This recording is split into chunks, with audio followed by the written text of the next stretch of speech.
आप सभी को मेरा नमस्कार। आज मैं आप सभी के समक्ष छठ पूजा की कथा प्रस्तुत कर रहे हैं। आइए शुरू करते हैं। एक बार एक बूढ़ी अम्मा अपने बेटे, बहू तथा पोते के साथ रहती थी। बूढ़ी अम्मा के घर में किसी चीज की कोई कमी नहीं थी। वह छठ माता की परम भक्त थी तथा हर साल छठ का व्रत बड़ी श्रद्धा और भक्ति भाव के साथ किया करती थी। बूढ़ी अम्मा की बहू आधुनिक सोच वाली नारीणा, उसका पूजा पाठ में कोई विश्वास नहीं था। जब कार्तिक मास की शुक्ल पक्ष की चतुर्थी आई तो बूढ़ी माँ बहुत खुश थी, क्योंकि आज से छठ का 4 दिवसीय पावन त्योहार शुरू हो रहा था। और अम्मा घर की साफ सफाई में लग गई।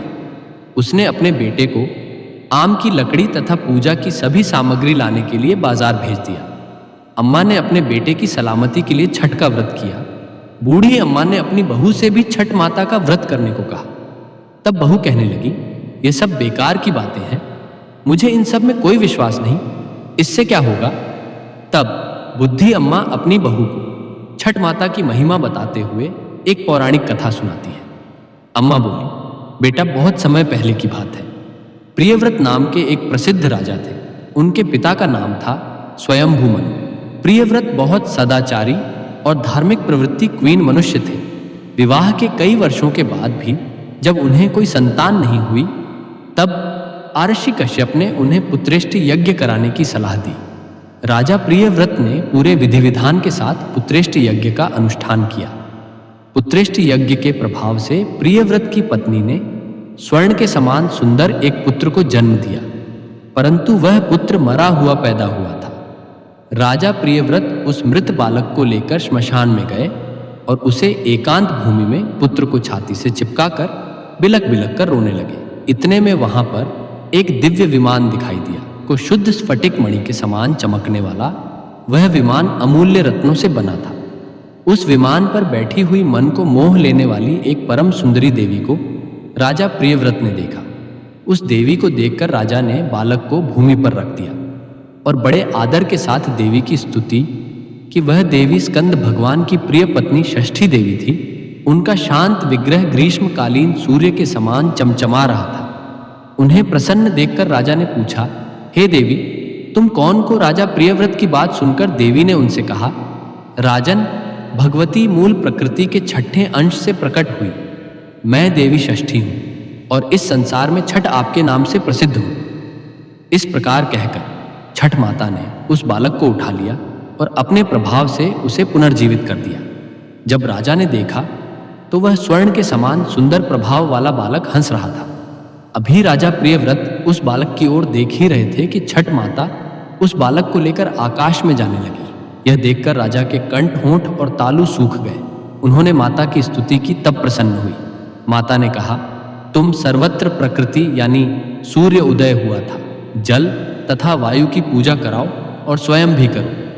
प्रकृति की आराधना से तुम और समस्त संसार वर्ष भर सुखी, स्वस्थ और निरोगी रहेंगे और दीर्घायु आखिरी होंगे। तब राजा प्रियव्रत ने सूर्य, उषा, जलवायु तथा छठ माता का व्रत किया और पूजा की, जिससे प्रसन्न होकर छठ माता ने राजा को उनका पुत्र दे दिया। तब से कार्तिक शुक्ल पक्ष की षष्ठी के अवसर पर सूर्य, उषा, प्रकृति, जलवायु तथा छठी मैया की पूजा की जाने लगी। तब बूढ़ी अम्मा ने बहू से कहा, बेटी, छठ माता की महिमा तो ऐसी है कि स्वयं भगवान श्री राम तथा सीता माता ने भी छठ का व्रत करके भगवान सूर्यदेव का आशीर्वाद प्राप्त किया था। महाभारत काल में दानवीर कर्ण और पांडव भी छठ का व्रत किया करते थे। यह सब सुनकर वह आधुनिक युग वाली बहू बोली, ये सब मनगढ़ंत कहानियां कि मैं इन पर विश्वास नहीं करती। यह सुनकर बूढ़ी अम्मा छठ माता से क्षमा मांगने लगी और बहू को फिर से समझाने की कोशिश करती है कि बेटी, हजारों सालों से चली आ रही इस परंपरा का मजाक मत उड़ाओ तथा तुम भी मेरे पोते की दीर्घायु के लिए छठ माता का पूजन करो। फोन बूढ़ी अम्मा की बातों को सुना। अनसुना करके बहू वहां से चली गई। बूढ़ी अम्मा ने बड़ी श्रद्धा के साथ नहाए खाए का दिन किया और उधर बहू ने पूरा दिन घर के बाहर मौज मस्ती में बिता दिया। अगले दिन छठ के पर्व का दूसरा दिन यानी कार्तिक मास की शुक्ल पक्ष की पंचमी आई, जिसे खरना या लोहंडा के नाम से जाना जाता है। संध्या काल में जब हम अपने बहू को खीर रोटी का प्रसाद दिया तो फिर से बहू ने कहा, माँ, इतना कठिन निर्जला व्रत क्यों कर रही हो? अपने शरीर को कष्ट क्यों दे रही हो? इसका तुम्हें क्या फायदा होगा? यह सुनकर बूढ़ी अम्मा ने बहू को फिर से छठ माता की महिमा समझाने की कोशिश की, परंतु बहू ने उन सभी बातों को अनसुना कर दिया और अपने कमरे में जाकर सो गई।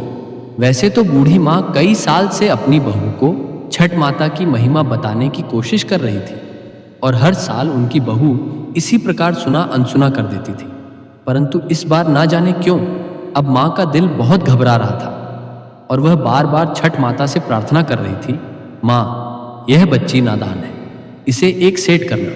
यह आपकी महिमा को नहीं जानती माँ, इसे क्षमा करना। अगले दिन कार्तिक मास की शक्ति क्षीण सब लोग पूजा की तैयारी में जुटे थे, परंतु बहू अपने कमरे में सो रही थी।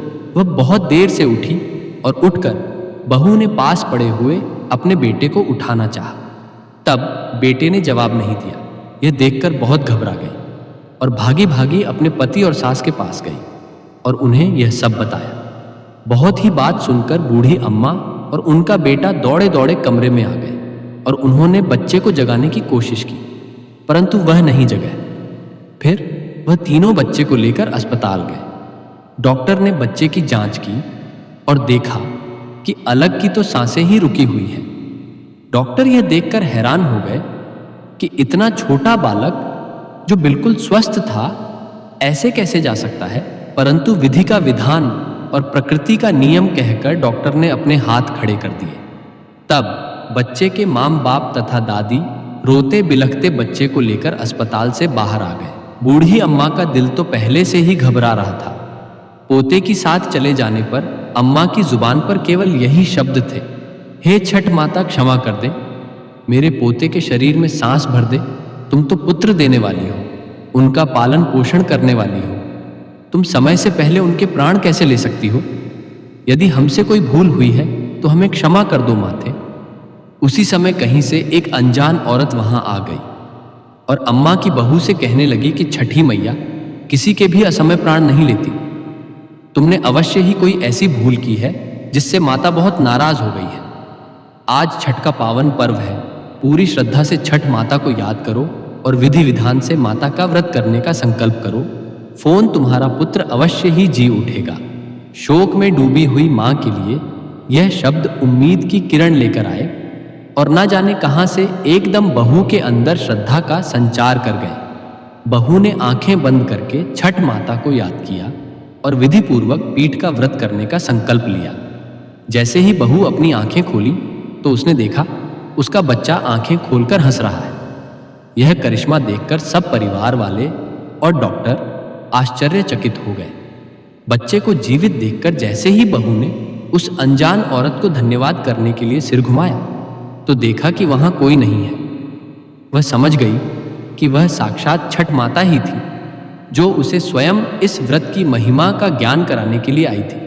उसके बाद वह ने बूढ़ी अम्मा के साथ मिलकर पूरी श्रद्धा से पूजा की तैयारी की और शाम को घाट पर जाकर सूर्य देव को संख्या और गैस और अगले दिन उषा अर्घ्य दिया में ही छठ माता जैसे आपने अनजान औरत के रूप में आकर बूढ़ी अम्मा के पोते की रक्षा की, उसी प्रकार हम सबके परिवार की भी रक्षा करना, हम पर अपना आशीर्वाद बनाए रखना।